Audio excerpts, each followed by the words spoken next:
Հարգելի հետևորդներ, ABC լուրերը ուղեղի եթերում շարունակում էին աշխատանքը, ես Գառնի Ութաֆյանն եմ, կարևորը նախ համառոտ։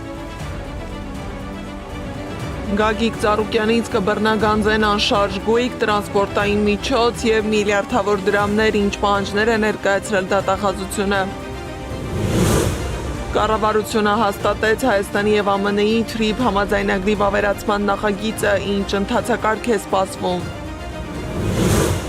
Երկրի ղեկավարը մեղադրյալ է աթոռին, ով և ինչու է դատի տալիս Նիկոլ Փաշինյանին։ ԱՄՆ-ն Իրանի դեմ պատերազմում օդով չի հաղթի, ինչ է զգուշացնում երկրի պաշտպանության նախկին նախարարը։ Թուրքիան Ինտերպոլ է դիմում Բենյամին Նեթանյահուի համար, ինչ է նշանակում կարմիր ծանուցումը, որքանով է այն իրատեսական և ինչու է հենց հիմա Անկարան նման քայլի գնում։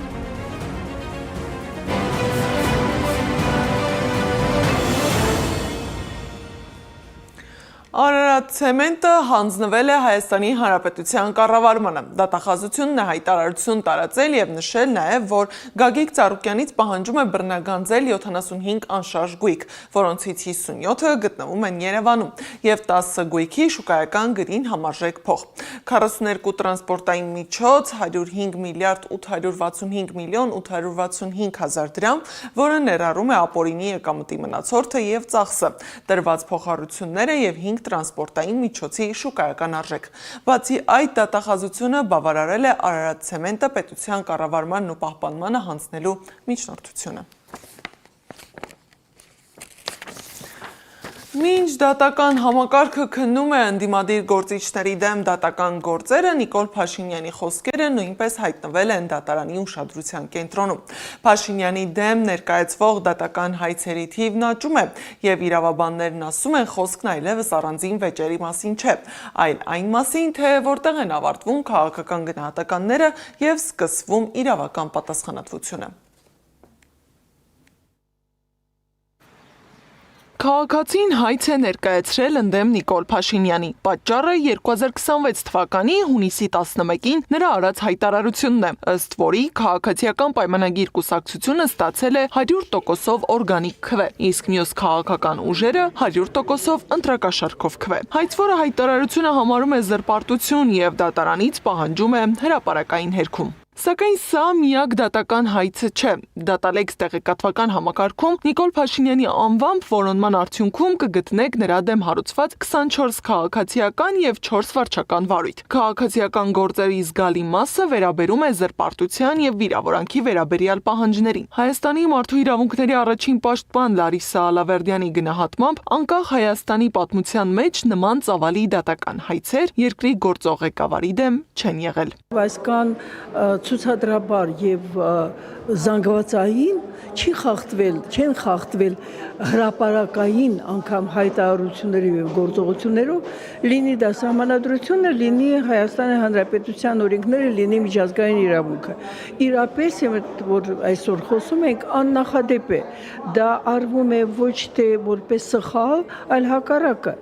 Երկու տարբերակ կա, կամ ինքը ասում է ներողություն, ես այդ բանը սխալ եմ արել, կամ պարծենում է։ Ցանկացած քաղաքացի անկախ զբաղեցրած պաշտոնից կարող է դատարանում հանդես գալ որպես պատասխանող։ Միևնույն ժամանակ, որքան բարձր է պետական պաշտոնը, այնքան մեծ է նաև պատասխանատվությունը հրապարակային խոսքի համար, նշում են իրավաբանները։ Փաստաբան Տաթևիկ Սողոյանի խոսքով, ղեկավարի հայտարարությունները կարող են անմիջական ազդեցություն ունենալ անձանց հեղինակության, քաղաքական գործընթացների և հանրային ընկալումների վրա։ Կան այդ կամային մարդիկ, որ անկախ ամեն ինչից, անկախ արդյունքից գնահատելով պրոցեսը գնում են այդ քայլին, հասկանալով, գիտակցելով այդ պրոցեսի բոլոր հնարավոր բացասական հետևանքները, հաշվի առնելով նաև այդ անձի մանրախնդիր և քինախնդիր լինելու այդ հատկությունը։ Լարիսա Ալավերդյանի համոզմամբ Փաշինյանի և նրա քաղաքական թիմի հրապարակային հռետորաբանությունը պատահական չէ։ Այն արտացոլում է իշխանության որդեգրած քաղաքական գործելավոճը, ուղղված ինչպես ներքին, այնպես էլ արտաքին լսարանին։ Ինքը անում է ցուցադրական, ինչ որ ինքը խնդիր ունի ապացուցելու արտերկրին է, թե ներքին լսարանին ապացուցելու, որ այդպես է պետք հայերին, որովհետև հայացիացությունը 10 տարի շարունակ ինքը իր թերթով հայկական ժամանակով տարածել է։ Ինձ համար պարզ է, պետք է հարցնենք, որն է նպատակադրումը բոլոր գործողությունների։ Ես 2018 թվականի սեպտեմբերին ասել եմ ու մնում է նույն կարծիքի։ Այս թիմը եկել է սպասարկելու թուրք-ադրբեջանական հայերի հանդեպ ցեղասպանական քաղաքականությունը։ Սակայն հարցն արդեն միայն առանձին դատական գործերին չի վերաբերում։ Փորձագիտական շրջանակը փորձում է հասկանալ, ինչ միտում է ձևավորվում, երբ երկրի առաջին դեմքի հրապարակային հայտարարությունները դառնում են դատական քննության առարկա։ Իր շուրթերից հնչող խոսքը դարձրել է բացարձակապես անարժեք մի բան։ Այսինքն կարող է այսօր մի բան ասել, մյուս օր ուրիշ բան ասել եւ զրպարտել, վիրավորել, ահաբեկել մարդկանց, հետո թաքնվել ինչ որ պատճառաբանությունների հետևում։ Բայց գտնում եմ, որ շատ երանությամբ եմ հիշում այն ժամանակները,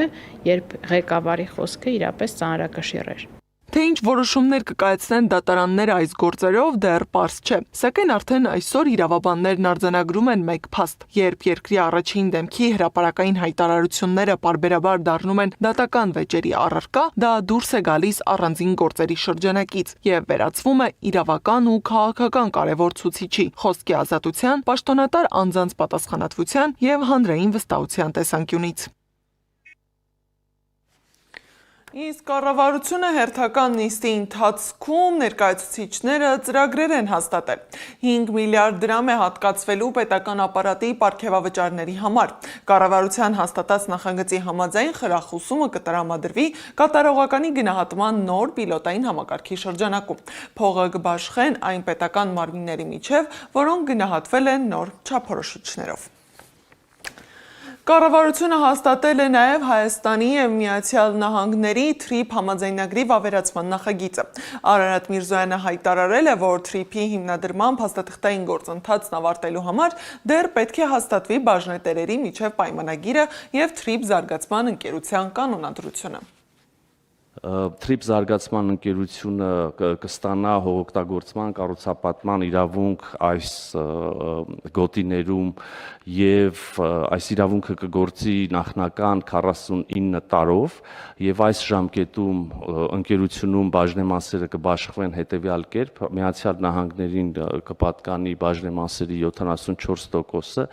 եւ Հայաստանի Հանրապետությանը կպատկանի բաժնեմասերի 26%-ը եւ ահա այս նախնական ժամկետի 49 տարով լրանալուց հետո հնարավորություն կա կողմերի համաձայնությամբ երկարացնել համագործակցությունը եւ ժամկետը եւս 50 տարով եւ այս դեպքում արդեն երկարացման պարագայում կապահովվի, որ Հայաստանի Հանրապետությունը ունենա ընկերության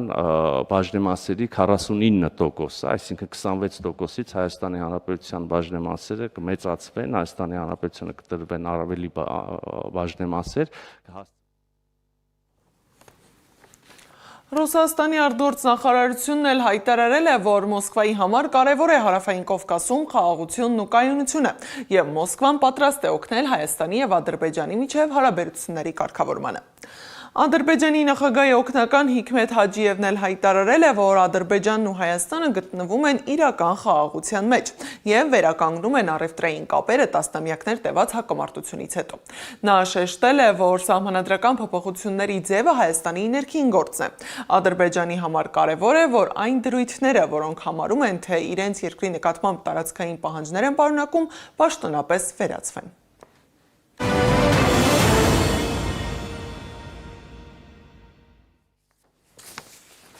Կարմիր ծանուցում Ինտերպոլով պատերազմական հանցագործությունների մեղադրանքներ, կոռուպցիոն գործեր եւ միջազգային ճնշում։ Բենյամին Նեթանյահուի շուրջ իրավական օղակը շարունակում է սեղմվել։ Վերջին քայլը Թուրքիայինն է։ Ստամբուլի դատարանը ցանկանում է, որ Ինտերպոլը նրա նկատմամբ կարմիր ծանուցում հրապարակի։ Ինչ քաղաքական եւ իրավական ուղերձ է հղում Անկարան եւ ինչու է Իսրայելի վարչապետը միաժամանակ հայտնվել մի քանի դատական գործընթացների կենտրոնում, Սեդակ Յուրեղյանի ռեպորտաժում։ Նեթանյահուն միջազգային իրավական սկանդալի կենտրոնում է, այս անգամ Թուրքիայում։ Ստամբուլի դատարանը որոշել է դիմել Ինտերպոլին Իսրայելի վարչապետ Բենյամին Նեթանյահուի նկատմամբ կարմիր ծանուցում հրապարակելու պահանջով, գրում է թուրքական Սաբահ օրաթերթը։ Դեռ ապրիլին թուրք դատախազները մեղադրանք առաջադրեցին Նեթանյահուին եւ Իսրայելի 34 այլ բարձրաստիճան պաշտոնյաների նավատորմի խափանման համար, մեղադրելով նրանց մարդկության դեմ հանցագործությունների, ցեղասպանության, գույքի վնասման, ծանրացուցիչ հանգամանքներում կատարված կողոպուտի, դիտավորյալ վնասվածք հասցնելու, խոշտանգումների, տրանսպորտային միջոցների խոչընդոտման կամ առգրավման եւ մարդկանց անօրինականորեն ազատությունից զրկելու համար։ Իսրայելի խորհրդարանի միաձայն հավանությունը հայոց ցեղասպանության ճանաչման վերաբերյալ անպատասխան չէր մնալու Անկարայի կողմից, ասում է քաղաքագետը։ Թուրքիան փորձում է պատասխան քայլերի միջոցով հնարավորինս կառավարելի դարձնել Իսրայելի կողմից հնարավոր ձեռնարկող գործողություններ ապագայում Թուրքիայի նկատմամբ։ Եվ ակնկալել առնվազն որ այսպես քրեական կամ դատավարական լուրջ հետևանքներ կարող է ունենալ, այսօրվա աշխարհաքաղաքական իրողությունների պայմաններում ես կարծում եմ չափազանց քիչ հավանական է։ Թուրքիայի դատարանի որոշումը Նեթանյահուի դեմ դատական գործընթացների միայն հերթական դրվագն է։ Հրեաների նախագահը տարիներ շարունակ պայքարում է միաժամանակ մի քանի իրավական ճակատներում։ Նեթանյահուն դատական քաշքշուկների մեջ է նաև Հաագայի միջազգային քրեական դատարանում եւ հենց Իսրայելում։ Երուսաղեմի շրջանային դատարանում նրա դեմ հարուցված 3 գործերը հատկանշական թվերի տակ են։ 1000, 2000 եւ 4000, սակայն գործերի բովանդակությունը այնքան գեղեցիկ չէ, որքան թվերը։ 1000-ի գործը ստացել է կենցաղային անվանում՝ նվերների գործ։ Քննության համաձայն Նեթանյահուն եւ նրա կինը Սարան ստացել են թանկարժեք սիգարներ, շամպայն եւ այլ նվերներ հոլիվուդյան պրոդյուսեր Արնոն Միլչանից եւ միլիարդատեր Ջեյմս Փեքերից։ Փոխարենը տարբեր ծառայություններ էր մատուցում, քաղաքական դիրքը չարաշահելով, ինչ որ մեկը ծանոթացնում էր, օգնում էր գործերը առաջ տանեն։ Գաղտնի հանդիպումներ ու կապեր, պաշտոնի չարաշահում։ 2000-ի գործի քննությունը պարզել է, որ Նեթանյահուն թերթի սեփականատեր Արնոն Մոզեսի մրցակից թերթերին մաքրել է ճանապարհից, փոխարենը ստացել է իր մասին դրական լուսաբանում։ Խոսքը 2015-ի ընտրության նախաշեմի մասին է։ Նախագահի թեկնածուին դրական իմիջի ստեղծում էր պետք։ Խոսքեր են գնում, որ ուզում են օրենք ընդունել, որպեսզի համաճար ցենտրի շրջանակությունը արգելվի, որպեսզի դա հարվածեն դիրքեր։ Կանոնով ճիշտ է թե ոչ, բայց այդպես եմ խոսում։ Այսինքն էլ ինքը օգտագործում է իր քաղաքական կապիտալը, իր դիրքը, իր կապերը, որպեսզի այս կոնտեքստում դրական իմիջ իրեն սարքեն։ 4000-ի գործը գրեթե նույնն է։ Ըստ մեղադրանքի նախկինում կապի նախարար Նեթանյահուն աջակցել է հեռահաղորդակցական ընկերությանը, իսկ դրա դիմաց ակնկալել է իր ընտանիքի համար դրական լուսաբանում Վալա լրատվականում։ Այս գործերը մինչև հիմա շրջանառվում են դատարաններում եւ ընթացքի մեջ են։ Եթե սրանք նախկին ընտրություններում դրական իմիջ ձևավորելու համար էին, հիմա Նեթանյահուն բախվել է ավելի ծանր հասարակության դատին։ Ըստ տասնամյակներով ձևավորված համակարգի Իսրայելում անվտանգային խնդիրների ժամանակ ստեղծվում են հատուկ հանձնաժողովներ, որոնք ուսումնասիրում են հնարավոր խնդիրները։ Ամենից վտանգավորը Իսրայելագետը հենց սա է համարում։ Հասարակությունը պահանջում է արտար թափանցիկ ձևաչափով քննեն, թե ինչ տեղ ունեցավ, ինչու այդպիսի ձախողումներ, հակահետախուզական 1000, 4000, իրանք ազդում էին նախորդ ընտրական փուլում իսկ ասել։ Հիմա այո, իրենք էլի դիսկոմֆորտ են ստեղծում, բայց ավելի լուրջ ազդեցություն իր դիրքերին այս նախընտրական փուլում ունեն այս անվտանգության հետ եւ պատերազմի հետ կապված հարցեր։ Նեթանյահուի դեմ իրավական գործընթացները չեն սահմանափակվում Իսրայելում։ 2024 թվականի նոյեմբերի 21-ին միջազգային քրեական դատարանը նրա նկատմամբ ձերբակալության օրդեր տվեց։ Գազայում ենթադրյալ պատերազմական հանցագործությունների եւ մարդկության դեմ հանցագործությունների կասկածանքով։ Իսրայելը մեղադրանքները մերժում է եւ վիճարկում դատարանի իրավասությունը։ Սեդա Գյուրեղյան, Նոնա Գևորքյան, ABC Media։ ԱՄՆ պաշտպանության նախկին նախարարը զգուշացրել է, որ միայն օդային հարվածներով Վաշինգտոնը չի կարող հաղթել Իրանին։ Նրա խոսքով Թեհրանի վրա պետք է ճնշում գործադրել տնտեսական միջոցներով, այլ ոչ թե միայն ռազմական գործողություններով։ Financial Times-ին տված հարցազրույցում նա նաև զգուշացրել է, որ հակամարտության խորացումը կարող է նոր ճգնաժամ առաջացնել Մերձավոր Արևելքում եւ ազդել համաշխարհային տնտեսության վրա։ ՌԻԱ Նովոստին ուսումնասիրելով Պենտագոնի փաստաթղթերը հայտնում է, որ ԱՄՆ-ն կարող է ավելի քան 37 միլիարդ դոլար ստանալ Մերձավոր Արևելքի երկրներին պատրիոտ հակաօդային պաշտպանության համակարգեր վաճառելուց։ Ըստ գործակալության Պենտագոնը վերջին ամիսներին կոնգրես է ներկայացրել 7 գործարք՝ Արաբական Միացյալ Էմիրություններին, Քուվեյթին, Բահրեյնին և Քաթարին նոր համակարգեր վաճառելու կամ արդեն գործող պայմանագրերն ընդլայնելու համար։ Միջազգային լուրերը ռեպորտաժում։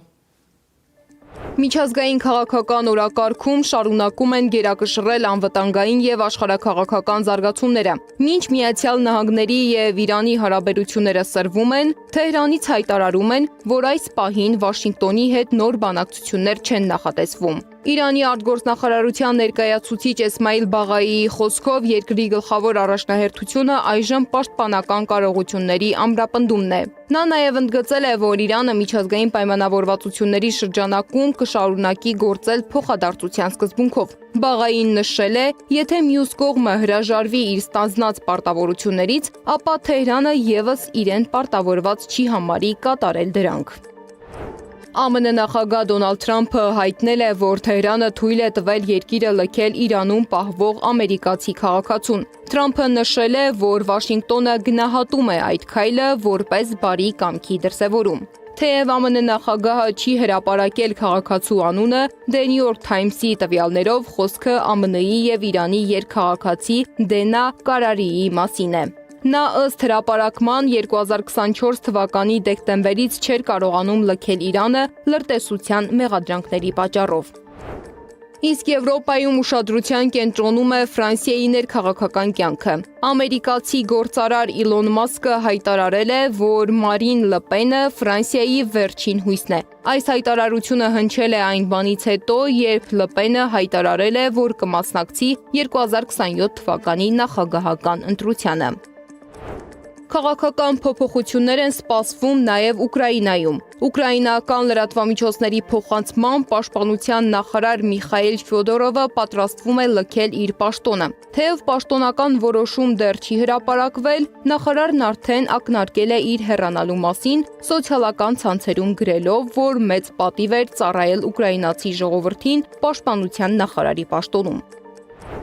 Ադրբեջանի արտգործնախարարը մեկնել է Մոսկվա ռուս գործընկերոջը հանդիպելու։ Ռուսաստանի արտգործնախարարության խոսնակ Մարիա Զախարովայի հաղորդմամբ երկօրյա այցի օրակարգում Սերգեյ Լավրովն ու Ջեյհուն Բայրամովը կքննարկեն ռուս-ադրբեջանական երկկողմ հարաբերությունները, նաև ընթացիկ տարածաշրջանային եւ միջազգային հարցեր։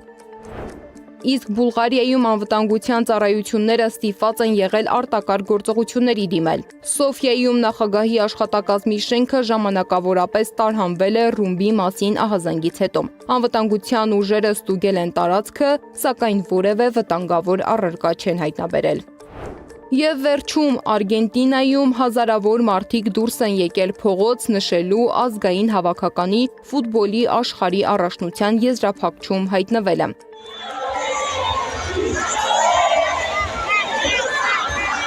Տոնակատարությունների հիմնական կենտրոնը եղել է Բուենոս Այրեսի հայտնի Օբելիսկի հրապարակը, որտեղ ավանդաբար հավաքվում են երկրպագուները ազգային թիմի հաղթանակներից հետո։ Բազմաթիվ մարդկանց պատճառով մի շարք փողոցներ ժամանակավորապես փակվել են։ Նշեմ, որ 3 Արգենտինայի հավաքականը կիսաեզրափակչում 2-1 հաշվով հաղթել է Անգլիային եւ այժմ եզրափակչում կմրցի Իսպանիայի հավաքականի հետ։ Սվետլանա Պետրոսյան, Նոնա Գևորքյան, ABC Media։